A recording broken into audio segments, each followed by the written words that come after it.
আসসালামু আলাইকুম ওয়া রাহমাতুল্লাহি ওয়া বারাকাতুহু। ইন্নাল হামদালিল্লাহ নাহমাদুহু ওয়া নুসাল্লি আলা রাসূলিহিল কারীম। সুপ্রিয় দর্শক, দেশের বাইরে যে যেখান থেকে এই মুহূর্তে আমাদের সাথে যুক্ত হয়েছেন সবাইকে স্বাগত জানাচ্ছি। আমি ওবায়দুল্লাহ আল কাফি। দেখছেন আপনাদের প্রিয় চ্যানেল নেক্সাস টেলিভিশনের নিয়মিত আয়োজন ইসলামী ব্যাংক বাংলাদেশ পিএলসি নিবেদিত ইসলামী জীবন বিধান। আজকের 999তম পর্বে স্বাগত জানাচ্ছি আপনাদের সবাইকে। অন্যান্য দিনের মতো আজও স্টুডিওতে আমন্ত্রিত হয়েছেন বিদগ্ধ আলেমদ্বীন খ্যাতিমান ইসলামিক স্কলার, আমাদের অগ্রজ শ্রদ্ধাভাজন ব্যক্তিত্ব শেখ মুহাদ্দিস মাহমুদুল হাসান হাফিজাহুল্লাহ। চলুন আমরা শেখের সাথে সালাম বিনিময় করে নিচ্ছি। আসসালামু আলাইকুম ওয়া রাহমাতুল্লাহি ওয়া বারাকাতুহু। ওয়ালাইকুম আসসালাম ওয়া রাহমাতুল্লাহি ওয়া বারাকাতুহু।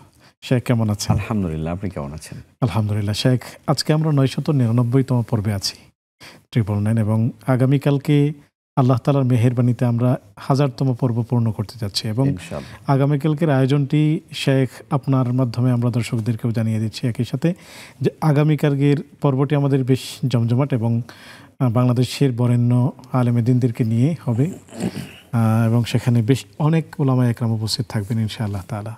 মানে আমরা এটা এভাবে বলতে পারি যে আমাদের ইসলামী জীবন বিধানের অনুষ্ঠানটি সপ্তাহের প্রতিদিনই হয় আলহামদুলিল্লাহ এই গভীর রাতে, এবং আমাদের দেশের এবং দেশের বাইরে থেকে যে সকল দর্শকরা দেখে থাকেন সত্যিকারই আমরা নিজেদেরকে যথেষ্ট আমরা মানে গর্ববোধ করি, আমরা নিজেদেরকে সম্মানিত বোধ করি।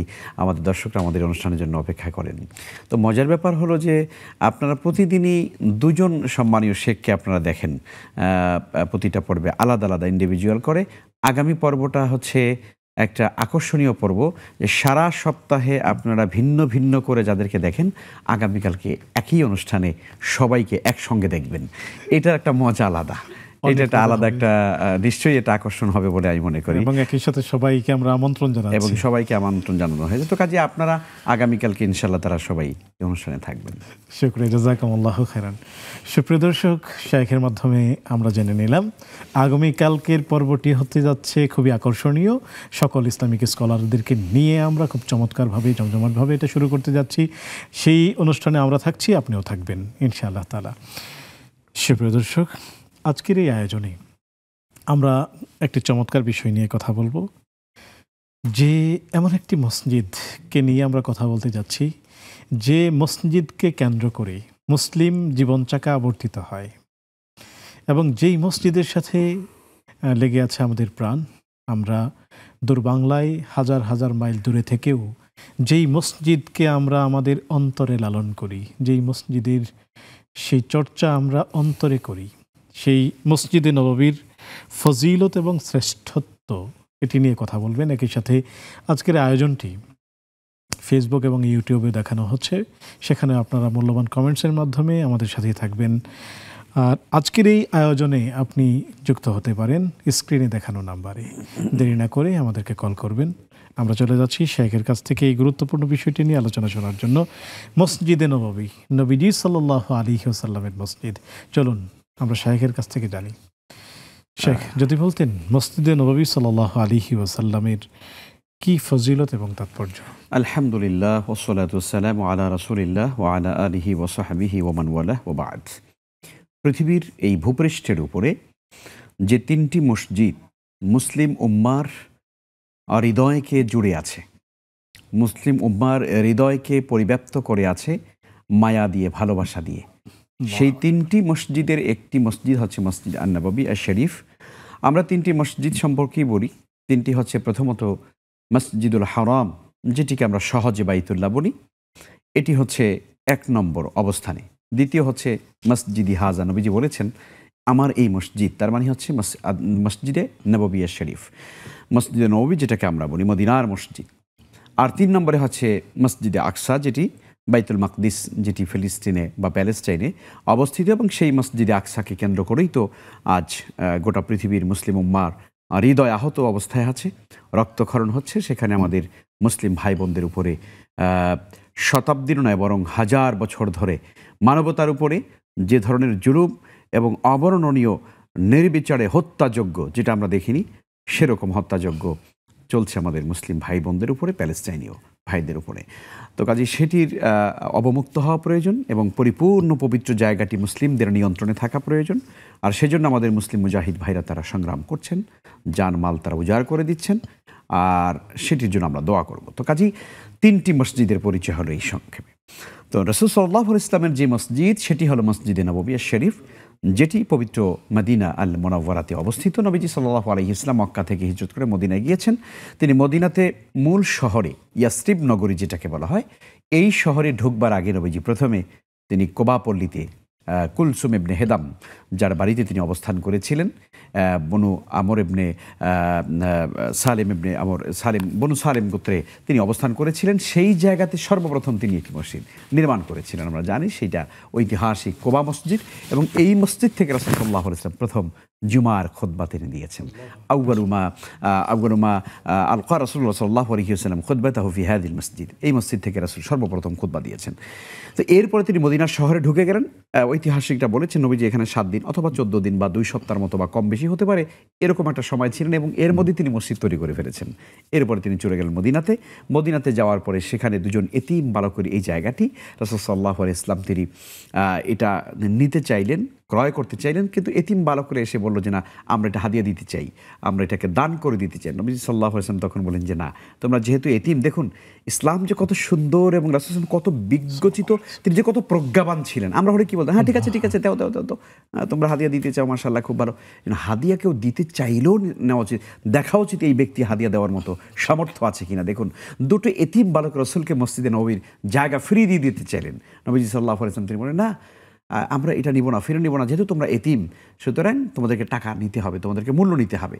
এবং সেই মূল্য দিয়েই নবী সাল্লাল্লাহু আলাইহি ওয়াসাল্লাম ওই জায়গাটা করে দেন। মূল যে মসজিদ আজকে যেটা বেনা, রাসূল সাল্লাল্লাহু আলাইহি ওয়াসাল্লামের রওজা এবং তার পাশের যে মূল অবস্থানটুকু, এটি ছিল মূল জায়গা। এরপর এক্সট্রাকশন হতে হতে অনেক লম্বা জায়গা পরবর্তীতে বেড়ে গেছে। তো এই মসজিদে নবী শরীফ, যেটি মদিনার মসজিদ, এটির মর্যাদা সম্পর্কে রাসূল সাল্লাল্লাহু আলাইহি ওয়াসাল্লামের চমৎকার একটি বক্তব্য আছে। নবীজি বলেছেন যে আল্লাহুম্মা ইন্না ইব্রাহিম আলাইহিস সালাতু ওয়াস সালাম কদ হাররামাল মক্কা, যে হে আল্লাহ তাআলা, ইব্রাহিম আলাইহিস সালাম মসজিদে মক্কাকে তিনি হারাম ঘোষণা করেছেন। ফাহাররামাহা, এবং সেই জায়গাটাকে হারাম হিসাবে চিহ্নিত করা হয়। ওয়া হাররামতু আল মদিনা, আর আমি মদিনাকে আমি হারাম হিসাবে ঘোষণা করলাম। তার মানে দুজন নবী দুটো হারামকে তিনি তার হারাম ঘোষণা করে সীমানা দিয়েছেন। নবী সাল্লাল্লাহু আলাইহি ওয়াসাল্লাম বলছেন যে মসজিদে নবী এটা হারাম, এটা হারাম, আর এটা শুরু হয়েছে আপনার আইর পাহাড় থেকে শুরু করে সাওর পাহাড় পর্যন্ত। নবীজি একটা সীমানা দিয়ে দিলেন। এই জন্য মক্কা এবং মদিনা দুটো হারাম চিহ্নিত করা আছে, নির্ধারণ করা আছে, যে এই হারামের ভিতরে দাজ্জাল প্রবেশ করতে পারবে না, তাউন রোগ হবে না, এখানে কোনো মহামারী দেখা দেবে না। যখন পৃথিবীতে সব কিছু ধ্বংস হয়ে যাবে, তখন এই দুটো নগরীকে আল্লাহ তাআলা ফেরেশতা দিয়ে এই দুই হারামের দরজায় দরজায় ফেরেশতা দাঁড়িয়ে থাকবেন। সেখানে এখানে কোনো দাজ্জাল ঢুকতে পারবে না। এখানে কোনোদিন, এখানে মক্কা এবং মদিনার, বিশেষ করে মদিনাতে রাসূল সাল্লাল্লাহু আলাইহি ওয়াসাল্লাম সম্পর্কে রাসূল বলেছেন যে এইটাকে ফেরেশতারা পাহারা দিয়ে রাখবে, এবং গোটা পৃথিবী থেকে যখন ঈমান চলে যাবে, তখন ঈমান আবার ফের মদিনা এখানে আত্মগোপন করবে। যেমন কোনো সাপ তার গর্ত থেকে বেরিয়ে আবার দিন শেষে আবার তার নিজের গর্তে ফিরে আসে, ঠিক ঈমান সারা পৃথিবী থেকে যখন ঈমান চলে যাবে, কোথাও মুসলমান থাকবে না, ঠিক, কিন্তু মদিনা নগরীকে আল্লাহ তাআলা তখন হেফাজত করবেন। তো এই জন্য মদিনা নগরীর এত মর্যাদা। নবীজি সাল্লাল্লাহু আলাইহি ওয়াসাল্লাম তো বলেছেন যে এটি এত পবিত্রতম জায়গা যে এখানে 1 রাকাত নামাজ আদায় করলে 1000 রাকাতের সওয়াব পাওয়া যায়। 1000 রাকাতের সওয়াব পাওয়া। আমাদের সমাজে একটা প্রচলিত কথা আছে 50,000 রাকাতের, যদিও এটি বিশুদ্ধতার মানদণ্ডে এটি বেশি বিশুদ্ধ। মক্কাতে আদায় করলে 1,00,000 রাকাতের সওয়াব হবে। সুবহানাল্লাহ। আমরা আসবো আসসালামু আলাইকুম ওয়া রাহমাতুল্লাহ। আসসালামু আলাইকুম। ওয়ালাইকুম আসসালাম। হুজুর, আমার প্রশ্ন হচ্ছে, আমার 8 ভরি স্বর্ণ অলংকার আছে, কিন্তু আমার 2টা মেয়েকে আমি 2 ভরি করে 4 ভরি দিছি, যদিও তাদের এখনো বিয়ে হয় নাই। এখন আমার কি সব মিলে যাকাত দিতে হবে? আর যাকাত ওয়াজিব হলে তো কুরবানি ওয়াজিব হয়, তাহলে আমার নামে কুরবানি দিতে হবে না আমার স্বামীর নামে দিলেই হবে? জি। সোনার হিসাব কি খাত সহ যাকাত না খাত ছাড়া? জি। ওয়ালাইকুম আসসালাম। জি প্রিয় বোন, আপনি আমাদের সাথেই থাকুন, সহায়ক উত্তর দিবেন ইনশাআল্লাহ তাআলা। আসসালামু আলাইকুম ওয়া রাহমাতুল্লাহ। জি, কে আছেন আমাদের সাথে? স্যার সালাম আলাইকুম। ওয়ালাইকুম আসসালাম ওয়া রাহমাতুল্লাহ। জি প্রিয় ভাই, আপনাকে স্বাগতম। প্রশ্নটি করুন। হ্যাঁ টেলিভিশনের ভলিউমটি কমিয়ে প্রিয় ভাই তারপর প্রশ্নটি করুন।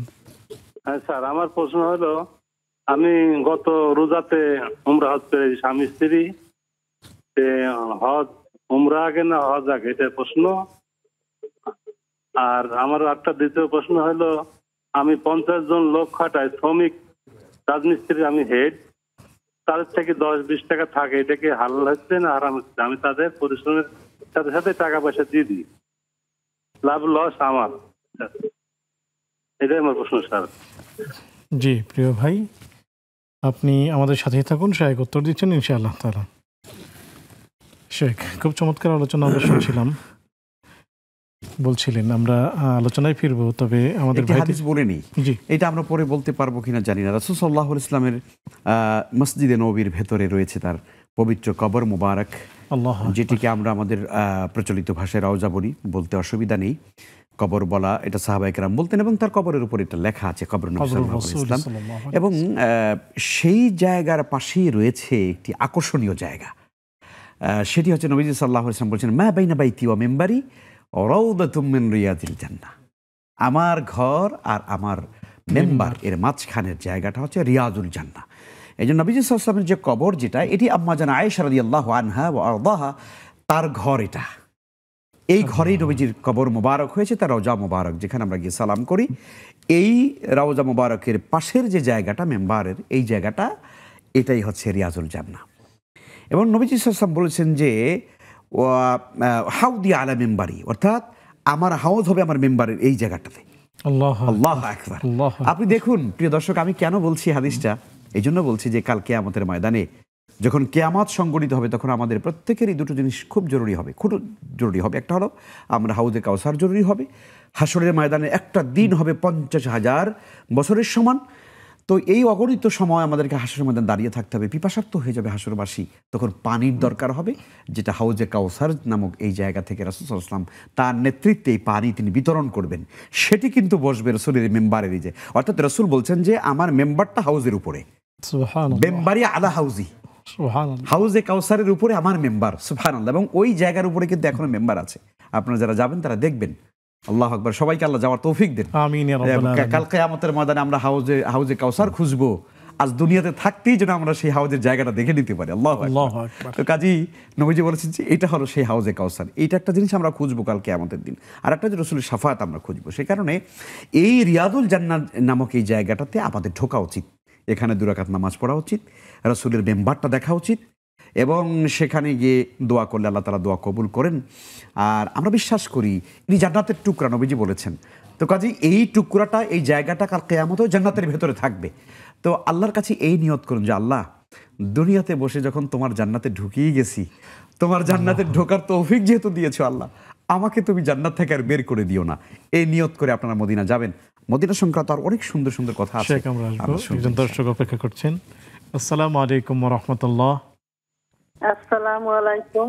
ওয়ালাইকুম আসসালাম। জি বোন, আপনাকে স্বাগতম। প্রশ্নটি করুন। আমার 2টা প্রশ্ন ছিল। জি, ভালো আছেন? আলহামদুলিল্লাহ, আল্লাহর শুকর, আমরা ভালো আছি। আপনিও নিশ্চয়ই ভালো আছেন।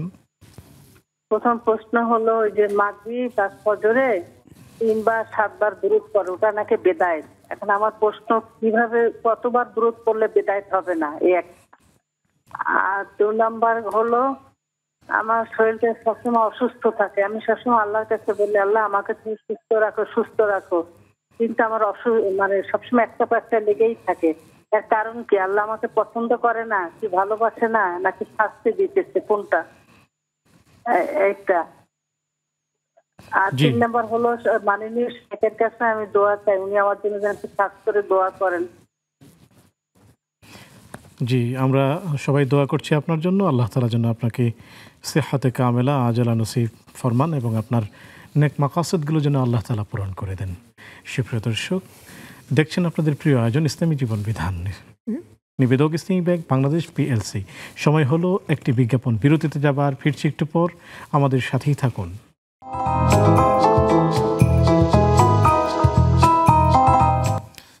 আসসালামু আলাইকুম রহমতুল্লাহি আবরাকাতুহ। সুপ্রিয় দর্শক, বিরতির পর সাদর আমন্ত্রণ জানাচ্ছি আপনাদের প্রিয় আয়োজন ইসলামী জীবন বিধানে। নিবেদক ইসলামী ব্যাংক বাংলাদেশ পিএলসি। আলোচনা করছেন শেখ মাহমুদুল হাসান হাফিজাহুল্লাহ, সাথে আছে আমি ওবায়দুল্লাহ আল কাফি। আবারও স্মরণ করিয়ে দিচ্ছি, আজকের পর্বটি হলো 999তম পর্ব। আগামী দিন থাকছে বিশেষ আকর্ষণ 1000তম পর্বে। ভুলবেন না আমাদের সাথে শরীক হতে। চলুন, পেয়েছি আপনাদের কিছু প্রশ্ন, জানতে চলে যাচ্ছি সরাসরি শেখের কাছে। শেখ, আমরা প্রশ্নগুলো জানবো, কিন্তু আপনার আলোচনাটা শুনছিলাম খুবই চমৎকার। যদি আমাদেরকে আরও কিছু আলোচনা করতেন। জি, অনেক ধন্যবাদ। রাসূল সাল্লাল্লাহু আলাইহি ইসলামের মসজিদে নববী শরীফ এটি আমরা অনেক সময় হজের প্রসঙ্গ নিয়ে যখন প্রশিক্ষণ হয় আমাদের দেশে, আলোচনা হয় যে হজে আমাদের জন্য, একজন হাজী সাহেবের জন্য, একজন ওমরাকারীর জন্য কী কী কর্তব্য আছে, তখন কখনো কখনো আমরা দেখি যে কোনো মানুষ খুব হেকারাতান ইহানাতান এই কথা বলে থাকেন যে মদিনা এটা হজ ওমরার সাথে কোনো সম্পর্ক নেই। একথা ঠিক আছে, আমরা একথা একদিক থেকে তো সত্য যে হজের আরকানের মধ্যে এমন কোনো কাজ নেই, রোকন নেই যেটা আমাকে মদিনা গিয়ে করতে হবে। কিন্তু একজন হাজী সাহেব জীবনে হয়তো একবারের জন্য যাচ্ছেন পবিত্র মাক্কা আল মুকাররমাতে, তিনি হজ ব্রত পালন করবেন, কিন্তু তিনি কি তার রাসূলকে গিয়ে সালাম দেবেন না? তিনি কি মদিনার মসজিদকে না দেখে, সেই মসজিদটাকে জিয়ারত না করে তিনি রাসূলের রওজা মুবারক, কবর মুবারকের কাছে গিয়ে তিনি কি না গিয়ে চলে আসবেন? এটি কি হতে পারে? কিন্তু আমরা কেন এটাকে অবজ্ঞা করে বলছি? এটা অবজ্ঞা করা উচিত নয়। আমরা মনে করি হ্যাঁ, হজের কোনো মৌলিক কাজ মদিনায় নেই, কিন্তু মসজিদে নববিয়া শরীফে গিয়ে নামাজ আদায় করার ভিতরে ফজিলত রয়েছে। রাসূল সাল্লাল্লাহু আলাইহি ওয়াসাল্লামের রওজা মুবারকে গিয়ে সালাম দেওয়ার ভিতরে ফজিলত রয়েছে। নিশ্চয়ই এটি আমরা করব। এই জন্য নবী সাল্লাল্লাহু আলাইহি ওয়াসাল্লাম বলছেন, লা তাশুদ্দু রিহাল ইল্লা ইলা সালাস, তোমরা ইল্লা ইলা সালাসাতি মাসাজিদ, 3টি মসজিদ ছাড়া তোমরা সফর করবে না। অতএব মসজিদে নববীর জন্যও কিন্তু সফর করার বিধান রয়েছে, করা যাবে। এবং সেই মসজিদে গিয়ে 1 রাকাত নামাজে 1000 রাকাতের সওয়াব আল্লাহ তাআলা আমল নামায় দিয়ে থাকেন। সুবহানাল্লাহ, আপনি চিন্তা করে দেখুন, 1000 রাকাতের সওয়াব। আপনি এটা হাদিসের মধ্যে এসেছে, নবীজি সাল্লাল্লাহু আলাইহি ইসলাম এটি পরিষ্কার করে বলেছেন যে আমার মসজিদে যে আসবে সে যে 1000 রাকাতের সওয়াব সে ব্যক্তি পেয়ে যাবে। সুবহানাল্লাহ। আরও এখানে নবীজি সাল্লাল্লাহু আলাইহি ওয়াসাল্লাম বলেছেন যে মসজিদে নববী বা মদিনাকে তিনি বলেছেন হাদিহি তাইয়্যিবা, হাদিহি তাইয়্যিবা, হাদিহি তাইয়্যিবা, তিনি 3 বার বলেছেন। ইয়ানি আল মদিনা, মদিনাকে তিনি নবীজি সাল্লাল্লাহু আলাইহি ওয়াসাল্লাম মদিনাত তাইয়্যিবা বলেছেন। কাজেই এই পবিত্র নগরী, এই পবিত্র মদিনা আত তাইয়্যিবাতে আমাদের যাওয়া উচিত। এটাতে আমাদের হৃদয়ের সঙ্গে একটা সম্পর্ক আছে, আত্মার একটা বন্ধন আছে মদিনার সঙ্গে। একজন মুমিন কিভাবে সে মসজিদে নববীতে যাবে না? কিভাবে যে সে মুমিন, সে তার ভালোবাসার সবচেয়ে প্রিয়তম ব্যক্তিত্ব নবীজি সাল্লাল্লাহু আলাইহি ওয়াসাল্লাম, কিভাবে সে সেখানে না গিয়ে আবার ফিরে আসতে পারে? আল্লাহু আকবার। শুকরিয়া, জাযাকুমুল্লাহ। শেখ, আমরা একজন দর্শককে পেয়েছি, যুক্ত করে নিচ্ছি। আসসালামু আলাইকুম রহমতুল্লাহ। ওয়ালাইকুম আসসালাম। জি, আপনি টেলিভিশনের ভলিউমটি কমিয়ে তারপর প্রশ্নটি করুন।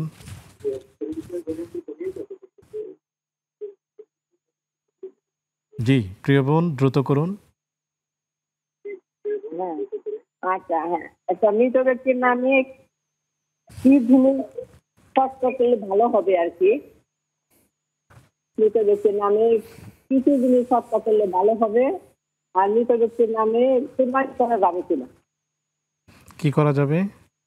কুরবানি করা যাবে কিনা? জি জি, প্রিয় বোন, আপনারা আমাদের সাথেই থাকুন, শেখ উত্তর দিবেন ইনশাআল্লাহ তাআলা। শেখ, আমরা এখন আপনার কাছ থেকে বেশ কিছু প্রশ্নের উত্তর জানতে চাইব। আমাদের কাছে একজন জানতে চেয়েছেন, 8 ভরি স্বর্ণ আছে ওনার, 2 ভরি উনি একজনকে দান করেছেন, এখনো দেওয়া হয়নি। এখন ওনার উপর আসলে যাকাত ওয়াজিব হবে কিনা? জি, অনেক ধন্যবাদ। জাকাতযোগ্য সম্পদ আসলে শুধু স্বর্ণ নয়, এটি আমাদেরকে মাথায় রাখা উচিত। জাকাতযোগ্য স্বর্ণ আসলে মূলত স্বর্ণরৌপ্য, এটা একটা আপনার ধাতু বা ধাতব পদার্থ বা স্বর্ণ অলংকার, এটা আমাদের একটা মূল্যবান জিনিস।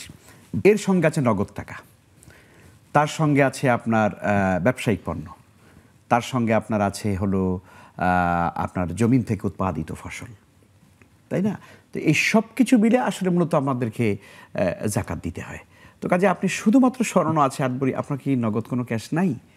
আপনার কি কোনো ব্যবসা বাণিজ্য থাকতে পারে না?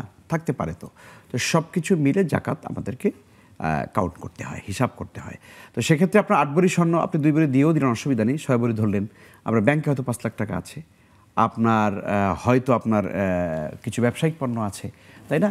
তারপরে আপনার কিছু পশু থাকতে পারে, কিছু উৎপাদিত সম্পদ থাকতে পারে, সব কিছু মিলেই কিন্তু আমাদেরকে জাকাত দিতে হয়। তো কাজে এটা আপনার বিশ্বাস করি, আমার কাছে মনে হয় যে নিশ্চয়ই আপনার অন্যান্য সম্পদ মিললে আপনার উপর অবশ্যই জাকাত চলে আসবে। শুকরিয়া শেখ। জাকাত ওয়াজিব হলে জাকাতের নিসাব পরিমাণ সম্পদ যেহেতু আছে, কোরবানিও ওয়াজিব হবে কিনা? নিশ্চিত অবশ্যই যার উপরে জাকাত ওয়াজিব হয় তার উপরে তো কোরবানি অবশ্যই ওয়াজিব হয়। কারণ হলো শর্তের মধ্যে এখানে রয়েছে যে জাকাত ওয়াজিব হওয়ার জন্য আপনার বছর উত্তীর্ণ হতে হয়, কিন্তু কোরবানির জন্য সেটি শর্ত নয়। কোরবানির জন্য শর্ত হচ্ছে কোরবানির দিন যদি আপনার কাছে জাকাত পরিমাণ সম্পদ যদি আপনার কাছে থাকে, তাহলেই আপনার উপরে কোরবানি ওয়াজিব হয়ে যাবে। জাযাকুমুল্লাহ। শেখ, স্বর্ণ যদি থাকে খাত সহ ধরা হবে কিনা, না খাত ছাড়া ধরা হবে? জি, স্বর্ণ যখন আমরা হিসাব করব তখন ওই খাত বাদ দিয়েই আসলে মূলত আমাদেরকে ধরতে হয়। কারণ হলো আপনি বাজারে নিলে তো আপনার খাত সহ টাকা দিয়ে দেবে না, তাই না? সে খাত সহ টাকা দিবে না, তার মানে হচ্ছে বিক্রির মূল্য, বিক্রি করতে গেলে নিশ্চয়ই খাত ইত্যাদি যা ত্রুটি আছে এগুলো বাদ দিয়েই তো আপনার দামটা হয়, তাই না? তো কাজেই আপনি জাকাত দেওয়ার ক্ষেত্রে প্রচলিত মূল্য যেটা আছে সেইটা ধরেই আপনাকে জাকাতের হিসাব করতে হবে। জাযাকুমুল্লাহ খায়রান। শেখ, আমাদের কাছে একজন ভাই জানতে চেয়েছেন, উমরা এবং হজ এ দুটির মধ্যে কোনটি আগে করতে হয়? না, উমরা তো আগে, স্বাভাবিকভাবেই। আমরা জানি হজ 3 প্রকার, ইফরাত, তামাত্তু এবং কেরান। তো আমরা সাধারণত তামাত্তু হজ আমরা করে থাকি, এবং রাসূল সাল্লাল্লাহু আলাইহি ওয়াসাল্লাম তিনি তামাত্তু করেছেন। তামাত্তা রাসূলুল্লাহ সাল্লাল্লাহু আলাইহি ওয়াসাল্লাম ওয়া তামাত্তা'না মাআহু। হাদিসের রাবি তিনি বলছেন, বিখ্যাত সাহাবী, তিনি বলছেন যে রাসূল তামাত্তু করলেন, আমরাও তামাত্তু করলাম। তামাত্তু হচ্ছে প্রথমে আপনি ইহরাম বেঁধে ওমরাটা করে ফেলবেন, তারপরে হালাল হয়ে যাবেন, মাথা মুন্ডন করে স্বাভাবিক সমস্ত কাজ ছেড়ে দিয়ে তারপরে স্বাভাবিক জীবনযাপন করবেন। মাঝখানে হয়তো 12 দিন, 15 দিন, 20 দিন আপনার যে টাইমটা থাকে, এরপরে 8ই জিলহজ্জে আপনি আবার ইহরাম বেঁধে আপনি হজের জন্য নেমে যাবেন। তো এই যে মাঝখানে আপনি কিছু দিন আপনি একটা বিশ্রামের সুযোগ পেলেন, স্বাভাবিক জীবনযাপনের সুযোগ পেলেন, উপভোগ করার একটা সুযোগ পেলেন, এই জন্য এটাকে বলা হয় তামাত্তু। তো তামাত্তু হজের ভিতরে সওয়াব রয়েছে, তবে সবচেয়ে বেশি সওয়াব হলো কেরানে, যেহেতু একই এহরামে আপনার হজ এবং উমরা করা হয়। এই জন্য নবীজি বলেছেন যে কাজের ভিতরে কষ্ট বেশি সে কাজের সওয়াবও বেশি। কিন্তু রাসূল যেহেতু তামাত্তু করেছেন, আমরা তামাত্তু সাধারণত বেশি করে থাকি, এটা আপনি করতে পারেন। তো সুতরাং তামাত্তু করলে আগে ওমরা, পরে হলো হজ। হ্যাঁ, আপনি হজ করে ফেলেছেন, তারপরে হয়তো আরও 20 দিন আছেন মক্কাতে, 10 দিন আছেন, আপনি কি ওমরা করতে পারবেন না? পারবেন। মসজিদে আয়েশা থেকে গিয়ে নয়, আপনি জিয়ারানা যাবেন, জিয়ারানা আপনি, অথবা আপনি মিকাত পার হয়ে যাবেন, বাইরে চলে গেলেন। আপনি যদি তায়েফে চলে যান, তাহলে মাশাআল্লাহ খুবই সুন্দর। তায়েফে গেলে তায়েফও দেখলেন, আসার পথে মাশাআল্লাহ আপনি মিকাত অতিক্রম করবেন, ওখান থেকে সুন্দর একটা পরিপূর্ণ একটা ওমরা হবে। আর আপনি যদি জিয়ারানা যান, তাহলে মসজিদে জিয়ারানা গিয়ে, এটাও একা রাসূল সাল্লাল্লাহু আলাইহি ওয়াসাল্লাম তিনি মসজিদে জিয়ারানা থেকে তিনি ইতিকাফের জন্য তিনি ওমরা করেছেন, ওমরার জন্য তিনি ইতিকাফ করেছেন। তো কাজী ওইভাবে করে করবেন, মসজিদে আয়েশা থেকে না। এটা আমরা অনেকে করে থাকি, ঘন ঘন সকালে একবার মসজিদে আয়েশায় যায়, বিকেল আরেকবার যায়, প্রতিদিন একটা করে ওমরা করে। এভাবে ওমরা করার কোনো বিধান নেই। তো কাজী প্রথমে ওমরা, পরে হজ। জি, জাযাকুমুল্লাহ খায়রান। শেখ, আমরা একজন দর্শককে যুক্ত করছি। আসসালামু আলাইকুম ওয়া রাহমাতুল্লাহ। জি, কে আছেন আমাদের সাথে? ওয়ালাইকুম সালাম। জি, একটু দ্রুত করুন। জি, আমার একটা প্রশ্ন আছে যে আমার একটা দোকান ভাড়া দেওয়া হয়েছে, তো সে আমাকে অ্যাডভান্স 1 লাখ টাকা দিয়েছে। আমাকে কি এই টাকাটা আবার রিটার্ন করতে হবে? আমাকে কি এই টাকাটা জাকাত দিতে হবে? জি, আরো দুটো আছে প্রশ্ন। জি, দ্বিতীয় প্রশ্নটি। আচ্ছা, কোন অ্যাডাল্ট মানুষ কি হাফ প্যান্ট পরে ঘুরতে পারে? জি। 2, 3 নাম্বার হলো কুরবানির গোশত দিয়ে কি কোনো মানুষের চল্লিশা করা যায়, মানে মৃত্যুর পর? জি, প্রিয় বোন, আপনি আমাদের সাথেই থাকুন, শায়েখের মাধ্যমে আপনার বিষয়গুলো জানাতে আমরা চেষ্টা করছি ইনশাআল্লাহ তাআলা। জি, আসসালামু আলাইকুম ওয়া রাহমাতুল্লাহ। আসসালামু আলাইকুম। ওয়ালাইকুম আসসালাম। হুজুর ভালো আছেন আপনারা? আলহামদুলিল্লাহ, আমরা ভালো আছি, নিশ্চয়ই আপনিও ভালো আছেন। আলহামদুলিল্লাহ হুজুর। হুজুর, আমার প্রশ্ন দুটো। আমার প্রথম প্রশ্ন হচ্ছে, আমার হাজবেন্ড আমার হাতের উপর মৃত্যুবরণ করছে হুজুর। জি। এখন ও মানে মৃত্যুবরণ করার সময় আমি তো বুঝতে পারি না, আমার বয়সটা কম, তো হঠাৎ করে ঘুমন্ত অবস্থায় মারা গেছে। এখন ও মারা যাওয়ার সময় আমি কোনো দোয়া কালাম বা কালিমা শরীফ কিছুই পড়ি নাই। আমি মানে বুঝছি যে হয়তো অজ্ঞান হয়ে গেছে। এখন এটার জন্য কি ওর কবরে আযাব হবে বা আমার কোনো গুনাহ হবে কিনা? জি জি, দ্বিতীয় প্রশ্ন।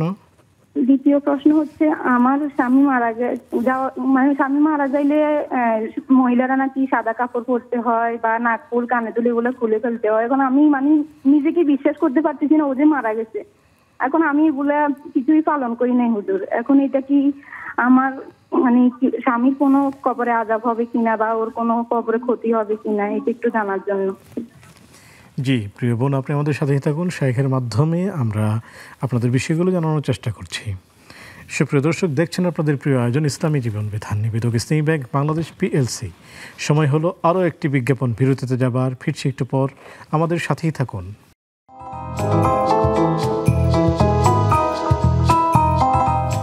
আসসালামু আলাইকুম রহমতুল্লাহি আবরাকাতুহ। সুপ্রিয় দর্শক, বিরতির পর সাদর আমন্ত্রণ জানাচ্ছি আপনাদের প্রিয় আয়োজন ইসলামী জীবন বিধানে, নিবেদক ইসলামী ব্যাংক বাংলাদেশ পিএলসি। আলোচনা করছেন শেখ মাহমুদুল হাসান, সাথে আছে আমি ওবায়দুল্লাহ আল কাফি। আবারও স্মরণ করিয়ে দিচ্ছি সুপ্রিয় দর্শক, আজকের পর্বটি হলো 999তম পর্ব। আগামী দিন থাকছে বিশেষ আকর্ষণ, আমরা থাকছি, আপনারাও আমাদের সাথে থাকবেন, অবশ্যই ভুলবেন না।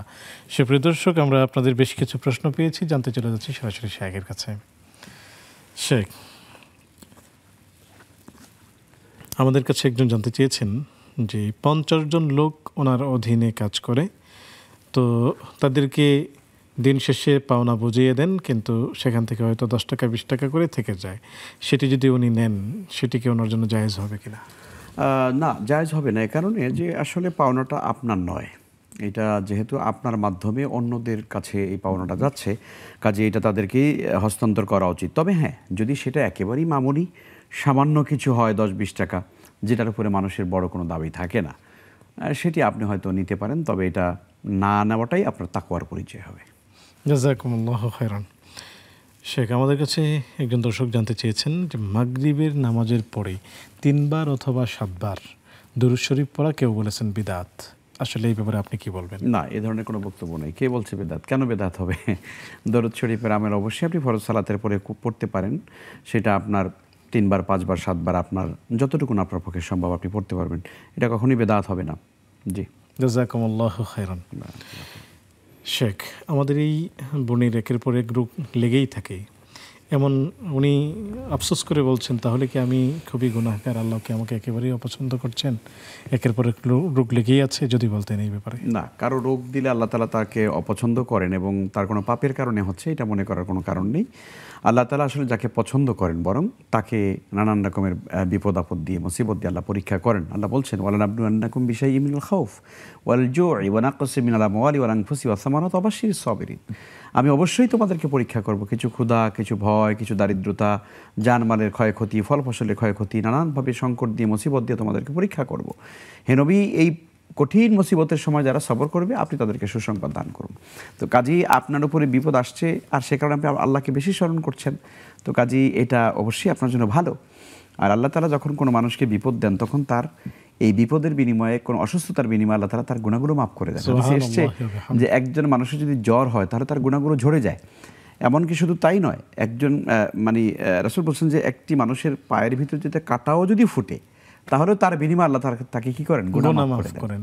তার মানে আপনার এই জন্য ইমানদারের কোনো বিপদে, যে কোনো ধরনের বিপদে ইমানদারের কোনো লস নাই, সুবহানাল্লাহ, তার লাভ আছে। এখানে তার লাভ আছে। দেখতে বোঝা যায় যে আসলে ওরা নামাজ পড়ে না, রোজা রাখে না, এত টাকার মালিক, হালাল হারাম সব মিলিয়ে জীবনযাপন করে, এত সুখী মানুষ, এত ভালো আছে। এইটা ভালো না, এটা ভালো না। বরং আপনাকে বিপদ দিয়ে আল্লাহ তাআলা আপনাকে আরও কাছে নিচ্ছেন, আপনাকে আরও আপনার আল্লাহর পেয়ারা করছেন, আল্লাহ আপনাকে আরও বেশি নৈকট্য দিচ্ছেন। তো কাজেই আপনি কখনো এটা মনে করবেন না যে আপনাকে আল্লাহ অপছন্দ করছেন, সে কারণে এটা হচ্ছে। এটা কখনো। জাযাকুমুল্লাহু খায়রান। শেখ, আমাদের এই বন্ধু দোয়া চেয়েছেন, আল্লাহ তাআলা তাকে যেন সিহাতে কামেলা আজর নসিব করেন। আমিন, আমিন, দোয়া করি আমরা। শুকরিয়া। শেখ, মৃত ব্যক্তির জন্য কি কি সাদাকা করা যেতে পারে? মৃত ব্যক্তির জন্য আসলে মূলত 5টি কাজ করতে হয় স্বাভাবিকভাবে। রাসূল সাল্লাল্লাহু আলাইহি ওয়াসাল্লামের কাছে একজন সাহাবী এসে বলছেন, ইয়া রাসূলুল্লাহ, আমার পিতামাতা মারা গেছেন, তাদের পক্ষ থেকে কি আমার কোনো দায়িত্ব বাকি আছে, আমি কিছু করতে পারি কি? রাসূল সাল্লাল্লাহু আলাইহি ওয়াসাল্লাম তখন বলছিলেন, আসসালাতু আলাইহিমা, তাদের জন্য বেশি করে দোয়া করবে, ওয়াল ইস্তিগফারু লাহুমা, তাদের জন্য ক্ষমা চাইবে, ওয়া ইকরামু সাদিকিহিম ওয়া ইনফাযু আহাদিহিমা, এবং তাদের যে মানে আল্লাহর পথে তারা ভালো কাজ করার জন্য কিছু ওয়াদা করেছেন, কিছু আশা ব্যক্ত করেছেন, অঙ্গীকার করেছেন, এগুলো তোমার পুরা করে দেবে। আর 4 নম্বরে হল ইকরামু সাদিকিহিমা, তাদের বান্ধবীদের সঙ্গে ভালো আচরণ করবে। আর 5 নম্বরে হলো ওয়াসিলাতুর রিহাবিল্লাতি লা তুসারু ইল্লা বিহিমা, আর হলো যে তার রক্তের সম্পর্কে যত মানুষ আছে, আত্মীয় স্বজন আছে, এদের সঙ্গে ভালো আচরণ করবে। তো কাজে কোনো মানুষ মারা গেলে পরে আসলে তাদের জন্য বেসিক্যালি এই সাদকা জারিয়াটা করতে হয়, দোয়া করতে হয়। মেইনলি যদি আমরা বলি, তাদের জন্য অধিক পরিমাণে দোয়া করা উচিত এবং তাদের পক্ষে যে কোনো ভালো কাজ করে সাদকা জারিয়া করা উচিত। এটি হলো মূল কাজ। জাযাকুমুল্লাহু খাইরান। শেখ, একজন দর্শক আছেন, আমরা যুক্ত করছি। আসসালামু আলাইকুম ওয়া রাহমাতুল্লাহ। জি, কে আছেন আমাদের সাথে?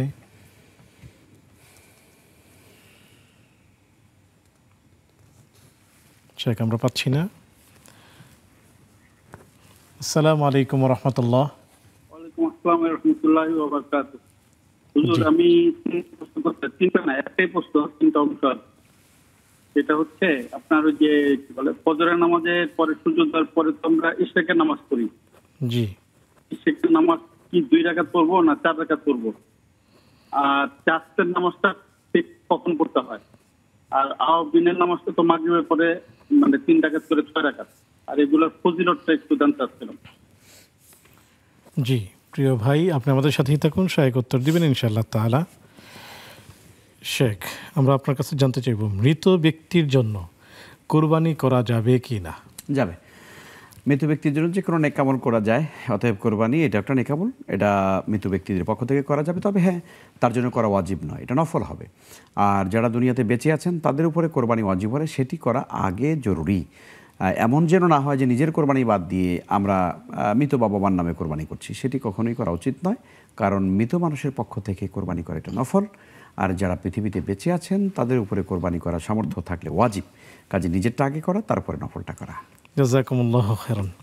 শেখ, অনেকে দোকান বা বাড়ি ভাড়া দিয়ে থাকেন, সেক্ষেত্রে যে অ্যাডভান্স নেওয়া হয়, সেই অ্যাডভান্সের টাকায় কি যাকাত দিতে হবে কিনা? জি, অনেক ধন্যবাদ। আমাদের একজন বোন প্রশ্ন করেছেন। বোন, আমরা যে অ্যাডভান্সের টাকাটা নিয়ে থাকি, টাকাটা কিন্তু আমরা ব্যবহার করি, তাই না? ব্যবহার করি তো আমরা। ধরুন আপনি এটা ফেরত দিতে হবে, কত বছর পরে ফেরত দিতে হবে, কখন দিতে হবে আপনি জানেন না।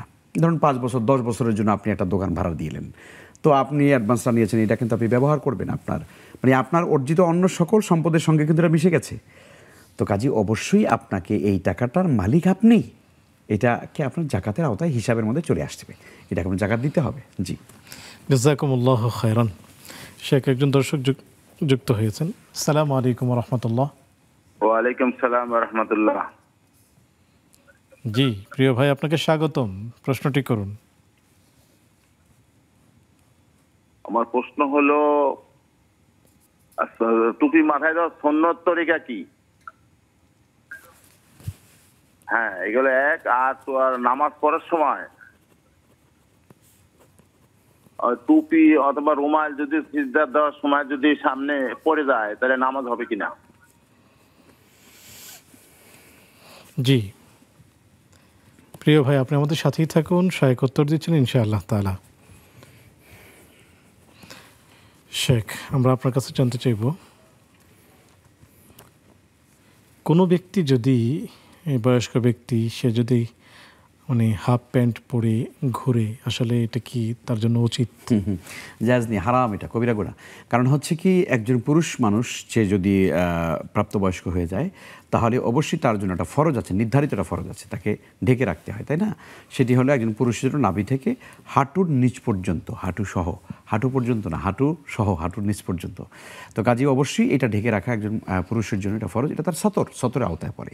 আর একজন নারীর জন্য তার গোটা দেহ, শুধুমাত্র তার হাতের কবজি এবং প্রয়োজনের চেহারা, এর বাহিরে সব কিছু তাকে ঢেকে রাখতে হবে, পায়ের পাতা সহ। তো কাজেই একজন নারী এবং পুরুষ প্রাপ্তবয়স্ক হলে তাকে অবশ্যই তার সতর ঢাকতে হবে। আমরা আমাদের সমাজে, বোন ঠিকই বলেছেন, কোনো এরকম ভাইদেরকে আমরা দেখি, তারা সকালবেলা মর্নিং ওয়াক করতে যান হাফ প্যান্ট পরে, বুড়ো হয়ে গেছে, একদম বুড়ো হয়ে গেছে, চামড়া সব ধোতরা দিয়ে গেছে, মানে বেঁচে থাকতে হবে 1000 বছর, কিন্তু মরার পরে যে কবরের শাস্তি হবে, মরার পরে যে আমাকে হিসাব দিতে হবে আমার জীবন সম্পর্কে, যে আল্লাহ আমাকে কেন পৃথিবীতে পাঠান, কি করেছি আমি আল্লাহর কথা কয়টা মেনেছি, কতগুলো আমি মানে অ্যাভয়েড করে চলেছি, এই চিন্তা, এই ফিকির কিন্তু আমাদের নাই। কিন্তু ফিকির একটা ঢুকছে, ডাক্তার বলছে ব্যায়াম করতে হবে, তো হাফ প্যান্ট পরে ব্যায়াম শুরু করে দিয়েছে। তো ব্যায়াম করলে কি আপনি 1000 বছর বেঁচে থাকবেন নাকি? হ্যাঁ, করা উচিত, আমরাও করি, শরীরের সুস্থতার জন্য ব্যায়াম করা উচিত, কিন্তু তাই বলে ফরজ তরক করে নয়। হাফ প্যান্ট পরে কোনো মুসলমান হাঁটতে পারে না, হাজার হাজার মানুষের সামনে দিয়ে হাঁটে, এরকম বহু এরকম বয়স্ক লোক আমরা দেখি। আল্লাহ তাআলা হেফাজত করুন আমাদের সবাইকে, আমিন ইয়া রাব্বাল আলামিন। সুপ্রিয় দর্শক, দেখছেন আপনাদের প্রিয় আয়োজন ইসলামী জীবন বিধান, নিবেদক ইসলামী ব্যাংক বাংলাদেশ পিএলসি। সময় হলো আরও একটি বিরতিতে যাবার, ফিরছি একটু পর, আমাদের সাথেই থাকুন।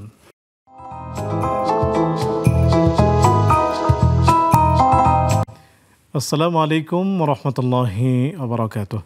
সুপ্রিয় দর্শক, বিরতির পর সাদর আমন্ত্রণ জানাচ্ছি আপনাদের প্রিয় আয়োজন ইসলামী জীবন বিধানে, নিবেদক ইসলামী ব্যাংক বাংলাদেশ পিএলসি। আলোচনা করছেন শেখ মাহমুদুল হাসান, সাথে আছি আমি ওবায়দুল্লাহ আল কাফি। পেয়েছি আপনাদের কিছু প্রশ্ন, জানতে চলে যাচ্ছি সরাসরি শেখের কাছে। শেখ, কুরবানির গোশত দিয়ে মৃত মানুষের জন্য মানুষ চল্লিশা করে থাকে, সেটি জায়েজ কিনা বা সেটি করা যাবে কিনা? মূল বিষয়টা হলো 40-এ জায়েজ নেই। কোরবানি গোশত হালাল জিনিস, এটা যে কোনো খাবারের কাজে ব্যবহার করা যায়, সেটাতে অসুবিধা নেই, কিন্তু 40-এ আপনি কেন করবেন? এটি কি কোরআন এবং সুন্নাতে এসেছে যে কোনো মানুষ মারা গেলে 40তম দিনে মানুষকে ডেকে তারপরে এরকম বিশাল একটা মানে ভুরি ভোজ করাতে হয়? রাসূল করেছেন, সাহাবায়ে কেরাম করেছেন, তাবিনগণ পরবর্তী সোনালী যুগের কোনো মানুষ করেছেন, ইতিহাস তা বলে না। এটি আমাদের আঞ্চলিকতা, আমরা এই দেশের মানুষেরা এগুলো করে থাকি।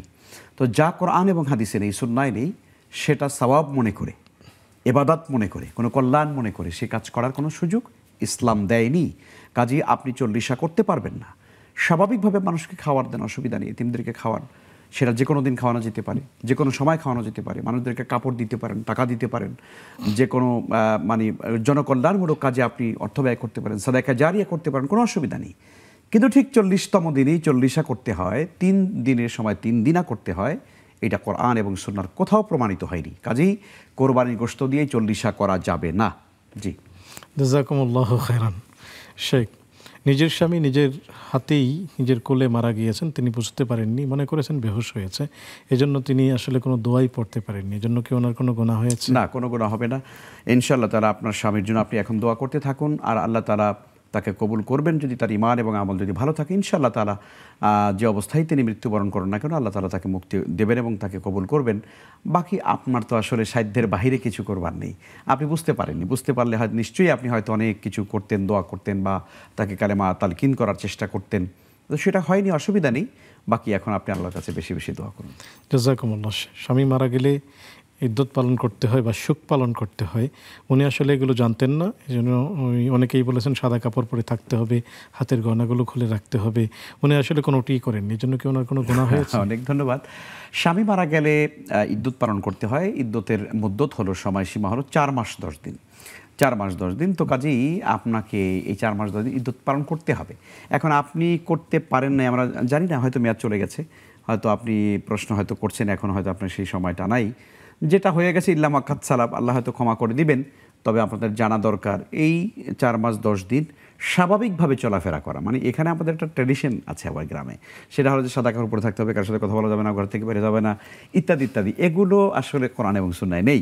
স্বাভাবিকভাবে সাজসজ্জা করা যাবে না, যেহেতু স্বামী চলে গেছেন, একটা দুঃখ এবং শোকাবহ তার ভিতরে কাজ করছে, এই শোকটা নিজের অন্তর দিয়ে বা হৃদয় দিয়ে উপলব্ধি করার চেষ্টা করা এবং একটা নির্ধারিত পরিমণ্ডলে থেকে স্বাভাবিকভাবে চলাফেরা করা এবং স্বামীর জন্য দোয়া করা। এর মানে এই নয় যে তিনি প্রয়োজন হয়েছে, অসুস্থ হয়েছেন, ডাক্তারখানা যাওয়া যাবে না, কেউ কোনো রোগী আবার মারা গেছেন তাকে দেখতে যাওয়া যাবে না, অসুস্থ হয়েছেন কেউ, তাকে দেখতে যাওয়া যাবে না, এইটা নয়।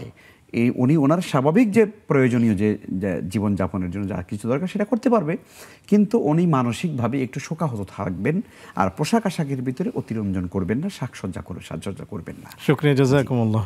শেখ, ফজরের পর সূর্য ওঠার পরে ইশরাকের নামাজ কয় রাকাত পড়বে, চাশতের নামাজ কয় রাকাত এবং আওয়াবিনের নামাজ কয় রাকাত এবং এগুলোর ফজিলত অল্প করে যদি বলতেন। আমরা নফল নামাজের ফজিলত তো অনেক অনেক রয়েছে, সব কথা আমরা আলাদা আলাদা করে না বলি। এতটুকু বলি, ফজরের সালাতের পরে যে প্রথম যে সূর্য উদয়ের পরে যে নামাজ রয়েছে, নবী সাল্লাল্লাহু আলাইহি ওয়াসাল্লাম বলছেন যে মান সাল্লাল গাদাতা ফি জামাতিন, যে ব্যক্তি ফজর সালাত জামাতের সঙ্গে আদায় করে অতঃপর সুম্মা কাদা, বসে থাকে নিজ জায়গায়, ইয়াযকুরুল্লাহ, আল্লাহ স্মরণ করতে থাকে, হাত্তা তাতলু আশ-শামসু, সূর্যোদয় পর্যন্ত, ফাকানাত লাহু আজরি হাজ্জাতিন ওয়া উমরাতিন, তার জন্য রয়েছে ফাকানাত লাহু আজরি হাজ্জাতিন ওয়া উমরাতিন, তার জন্য পরিপূর্ণ একটা হজ এবং একটা উমরার সওয়াব। সুবহানাল্লাহ। এই জন্য আমরা যারা হজে যেতে পারিনি, আমরা এই আমলটা করতে পারি। আমি আলহামদুলিল্লাহ গত জুমায় আমি আমার মসজিদে বলেছি, আজকে আমার মসজিদ থেকে খবর এসেছে প্রচুর পরিমাণে মুসল্লিরা এখন ফজর নামাজের পরে তাদের নিজ জায়গায় বসে থাকে এবং এই সুন্নতের আমল করে। আজকে আমার কাছে ফোন এসেছে, তো আলহামদুলিল্লাহ আমরা এই আমলটা করতে পারি। আর বাকি এরপরে সূর্য আরও উঠে যাওয়ার পরে নামাজ পড়া, চাষতের নামাজ পড়া যায়, তারপরে আপনি মাগরিবের সালাতের পরে আওয়াবিন নামাজ পড়া যায়, প্রত্যেকটা আলাদা আলাদা সওয়াব রয়েছে। সামগ্রিক কথা হলো নফল ইবাদাত আল্লাহ তাআলা ফরজের ঘাটতিকে পূরণ করে দেয়। কাজে কিয়ামতের দিন আপনার আমার মিজানে যখন ফরজের ঘাটতি হয়ে যাবে, তখন আল্লাহ নফল ধরে টান দিবেন যে ঠিক আছে নফলটা দিয়ে এটা পূর্ণ করে দাও। তো কাজে ইনশাআল্লাহ তাআলা আমরা বেশি পরিমাণে নফল নওয়াফেলের ভিতরে থাকার চেষ্টা করব। জাযাকুমুল্লাহু খাইরান। শেখ, আমাদের কাছে একজন দর্শক জানতে চেয়েছেন যে টুপি মাথায় পড়ার আসলে বিধান কি, কিভাবে পড়বেন? টুপি পরবেন কেমনে, তো এটা আসলে বুঝি না পরিষ্কার কায়দায়। টুপি গোল হতে হয়, মুদাওয়ারা, রাসূল সাল্লাল্লাহু আলাইহি ওয়াসাল্লাম গোল টুপি পরতেন, এটাই হাদিসের মধ্যে এসছে। মাথার সঙ্গে লেগে থাকে। টুপি তো মাশাআল্লাহ আমাদের বাংলাদেশে বিভিন্ন হাজার হাজার প্রকারের আছে, তবে যেভাবেই থাকুক না কেন আপনার টুপিটা এভাবে পরুন, যেমন আমাদের ভাইজান যেটা পরেছেন, শেখ পরেছেন, সুন্দর, মাথা লাগে একদম পুরোটা লেগে আছে, আমারটা লেগে আছে একটু হালকা একটু ফাঁকা আছে। তো মাথার সঙ্গে ভালো করে যেন লেগে থাকে এই টুপি পরা উচিত। এবং টুপি এটা দায়মি সুন্নাত, সবসময় পরা উচিত। নামাজেই শুধু টুপি পরতে হয়, বাকি সময় মাথা খালি রাখতে হয়, ব্যাপারটা এরকম না। নবী সাল্লাল্লাহু আলাইহি ওয়াসাল্লাম সবসময় টুপি পরতেন। তো নামাজের ভিতরে টুপি পরে গেলে নামাজ হবে কিনা এটা জিজ্ঞেস একটা প্রশ্ন করেছেন যে টুপি যদি সামনে এসে যায়, কপাল ঢেকে যায়, অথবা রুমাল যদি সামনে, রুমালেই সিজদা করতে হয়, তাহলে হবে কি না? এতে কোনো ক্ষতি হবে না ইনশাআল্লাহ। শেখ, আমাদেরকে ডিজিটালে অনেকেই প্রশ্ন করেছেন, আমরা তার মধ্য থেকে একটিকে না নিলেই নয়। যাকাতের টাকা দিয়ে মসজিদ নির্মাণ করা যাবে কি না? না, যাবে না, যাবে না। যাকাত মসজিদের হক নয়, যাকাত হচ্ছে গরিবদের হক, গোরাবাদের জন্য। ইন্নামাস সাদাকাতু লিল ফুকারাই ওয়াল মাসাকিন, 8টি খাত এখানে বলা আছে সূরা তাওবার 60 নম্বর আয়াতে। তো কাজেই মসজিদের অবকাঠামো তৈরি করা যাবে না যাকাত দিয়ে। একটি গরু দিয়ে 7 ভাগে দেওয়া যাবে কিনা কুরবানি? যাবে, কোনো অসুবিধা নেই, সর্বোচ্চ 7 ভাগ। বাচ্চাদের নামে কুরবানি দেওয়া যাবে কিনা যদি নাবালেগ হয়? তারপরে দেওয়া যাবে, নফল সব তারা মানে বাবা মা পেয়ে যাবে, বা তাদের পক্ষ থেকে নফল দেওয়া যেতে পারে, অসুবিধা নেই। মৃত ব্যক্তির জন্য কোরবানি করা বেশি সওয়াব নাকি দান সাদাকা করা? হ্যাঁ, কোরবানি এটাও দান সাদাকার মানে একটা নফল ইবাদতের মতোই। তো অতএব আপনি সবসময় দান সাদাকা করেন, কোরবানি আসলে তার পক্ষ থেকে একটা কোরবানি করেন, অসুবিধা নেই, করা যাবে। বরং এটা সময় উপযোগী একটা ইবাদত, করা যেতে পারে। হাজব্যান্ড ওয়াইফের যদি আলাদা ইনকাম থাকে, সেই ক্ষেত্রে কি ওয়াইফকে আলাদা কোরবানি দিতে হবে? দিলেই তো অতি উত্তম। তবে যে কোনো একটা পরিবারের পক্ষ থেকে একটি কোরবানি দেওয়ার সুন্নাহ হাদিসের মধ্যে আছে। কাজে আপনারা পরিবার থেকে একটি আদায় করলে আলহামদুলিল্লাহ ওয়াজিবটা আদায় হয়ে যাবে। মাশাআল্লাহ, অনেক অনেক শুকরিয়া শেখ। আমরা আপনার কাছ থেকে আমাদের প্রিয়তম সেই মসজিদুন নবী সাল্লাল্লাহু আলাইহি সাল্লাম সম্পর্কে অল্প কিছু কথা শুনলাম। জি, অনেক ধন্যবাদ। মসজিদে নববী আর শরীফ, যেটি মদিনার মসজিদ, এটি অত্যন্ত পবিত্র একটি জায়গা। রাসূল সাল্লাল্লাহু আলাইহি ওয়াসাল্লাম এটাকে তাইয়্যিবা বলেছেন। অতএব এই তাইয়্যিবা জায়গাটাতে দাজ্জাল প্রবেশ করবে না, তাউন রোগ হবে না, মহামারী হবে না, যে কোনো ফিতনা ফাসাদ এই মদিনা শহরে ঢুকবে না। মদিনাতে কিয়ামত পর্যন্ত মদিনা সুন্নতের উপরে কায়েম থাকবে। কাজেই আজকে আমরা যেভাবে সুন্নাহকে ছেড়ে দিয়েছি, মদিনার যদি ফজিলত বলি তাহলে এক কথা হলো সুন্নাহ। রাসূল সাল্লাল্লাহু আলাইহি ওয়াসাল্লাম তার গোটা জীবন কাটিয়েছেন শেষ দিকে মক্কাতে 13 বছর, এবং তার আগে ছিলেন, পরবর্তীতে মদিনা গিয়েছেন। মদিনার লোকরা তাকে ভালোবেসেছেন, কিন্তু মদিনা ছেড়ে তিনি আর আসেন নাই। মক্কা বিজয় হয়েছে, নবী সাল্লাল্লাহু আলাইহি ওয়াসাল্লাম মক্কাতে আর আসেন না, মদিনাতেই ছিলেন। আল্লাহু আকবার, শুকরিয়া, জাযাকুমুল্লাহ, বারাকাল্লাহু ফিকুম। সুপ্রিয় দর্শক, আপনাদেরকে অনেক অনেক শুকরিয়া জানাচ্ছি। আগামী দিনের বিশেষ পর্বে আপনাদের সবাইকে আমন্ত্রণ জানিয়ে আজকের মতো বিদায় নিচ্ছি। থাকছি আমরা, সে পর্যন্ত ভালো থাকুন, সুস্থ থাকুন। আসসালামু আলাইকুম ওয়া রাহমাতুল্লাহি ওয়া বারাকাতুহু।